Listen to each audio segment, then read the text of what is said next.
రెక్కాడితే గాని డొక్కాడని ఎన్నో కుటుంబాలు బ్రతుకు తెరువు కోసం హైదరాబాద్ నగరాన్ని వలస వస్తుంటారు. నగరంలో వలస కూలీలుగా బ్రతుకుతూ కుటుంబాలను పోషిస్తుంటారు. అడ్డ కూలీలుగా బ్రతికే తమకు ఒకరోజు పని ఉంటుందని, ఇంకో రోజు పని ఉండదని, కూలి చేస్తే వచ్చిన డబ్బంతా ఇంటి అద్దెలు, పిల్లల స్కూల్ ఫీజులు కట్టడానికి సరిపోతుందని ఆవేదన వ్యక్తం చేస్తున్నారు. ఇక పల్లెలో పని లేదని పట్టణానికి వస్తే ఇక్కడ కూడా చాలని డబ్బులతో సర్దుకుపోతున్నామని చెబుతున్నారు. ఇక దీనిపై మరింత సమాచారం మా ప్రతినిధి రజిత అందిస్తారు. బతుకు తెరువు కోసం సొంత ఊర్లని వదిలిపెట్టి హైదరాబాద్ మహానగరానికి జీవనోపాధి కోసం ఎన్నో ప్రాంతాల నుంచి ఇక్కడికి వస్తూ ఉంటారు. ఎంతోమంది ఇక్కడికి వచ్చి వివిధ రకాల పనులను చేసుకుంటూ ఉంటారు. వారిలో చాలామంది కూలీ పనులు చేస్తూ ఉంటారు.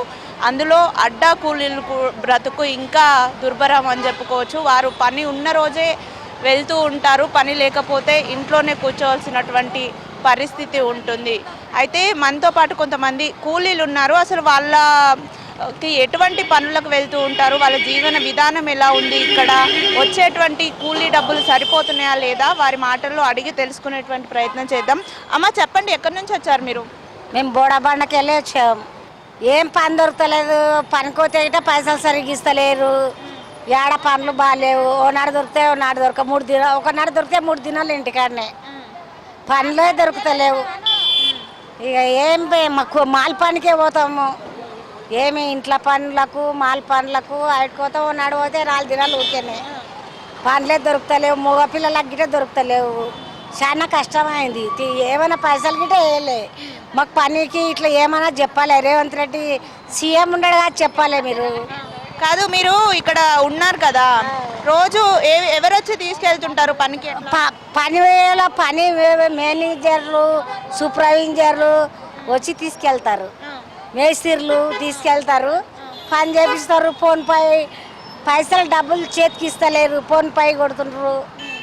ఇప్పుడు ఫోన్లలోనే వేస్తుండ్రు. చేతికి గిట్ట ఇస్తలేరు.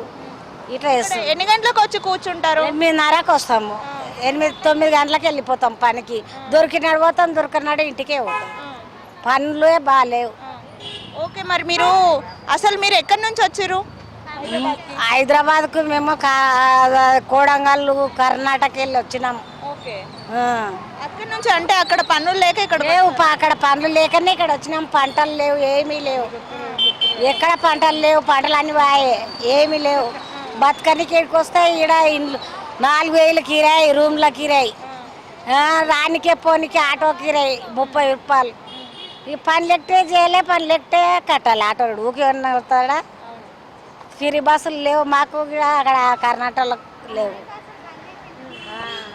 చూడొచ్చు, వీరంతా కూడా కేవలం మన రాష్ట్రం నుంచే కాదు, ఇతర రాష్ట్రాల నుంచి వచ్చిన వారు కూడా ఇక్కడ బతుకు తెరువు కోసం ఇక్కడికి ఊరిని వదిలేసి వచ్చారు. అయితే వీరంతా అడ్డా కూలీలు. అంటే ఒకరోజు పని దొరికితేనే వెళ్తారు. పని ఉంటేనే వీరిని ఇక్కడ ఎవరైతే ఈ అడ్డా నుండి పనులకి తీసుకెళ్తారో వారు వచ్చి తీసుకెళ్తూ ఉంటారు.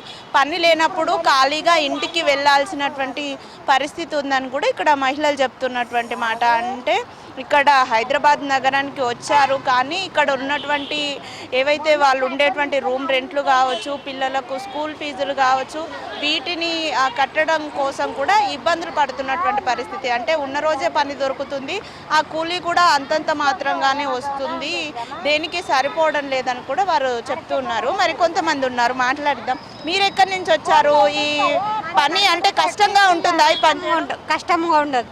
ఒకరు 700 ఇస్తారు, ఒకరు 800 ఇస్తారు. అవి సరిపోవు కదా మాకు. నెల జీతం, rent, current bill, water bill అన్నీ తీసుకుంటారు ఇంటి ఓనరు. మళ్ళీ ఏం చేయాలి చెప్పు? గవర్నమెంట్ నుండి ఏం ఆదాయం లేదు మాకు. మరి వేరే ఉపాధి ఏం వెతుక్కోలేదా? ఓన్లీ ఈ పనులే ఎందుకు? ఈ పని అంటే ఆఫీసుల పనులలో చదువుకోవాలంటారు. మేము చదువుకోలేము. చదువుకోనప్పుడు మాకు ఇలాంటి పనులు చూడొచ్చు. అంటే కొంత ఎవరైతే చదువుకున్న వారు ఉంటారో వారికి సాధారణంగా ఆఫీసులలో ఇతర ఏవైనా పనులు చేసే ఆస్కారం ఉంటుంది. వీరందరూ కూడా వీరికి చదువు రాదు కాబట్టి ఆఫీసుల్లో ఇతర ఏవైనా పనులు చేయాలంటే కష్టంగా ఉంటుంది. కాబట్టి ఇక్కడ ఈ అడ్డా కూలీలుగా పనిచేస్తున్నట్లు కూడా మహిళలు చెప్తూ ఉన్నారు.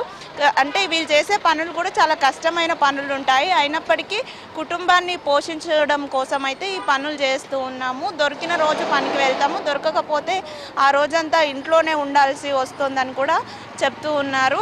ఒక నిర్దిష్టమైనటువంటి పని లేక చాలా ఇబ్బందులు పడుతున్నట్టుగా కూడా వారు చెప్తూ ఉన్నారు. అంటే ఏవైనా అధికారులు కూడా ఇలాంటి కూలీలకు ఏవైనా అంటే వారు ఒక పనిని చేసుకునే విధంగా వారిలో ఎవరైనా వ్యాపారం చేయాలనే కళ ఉంటుంది.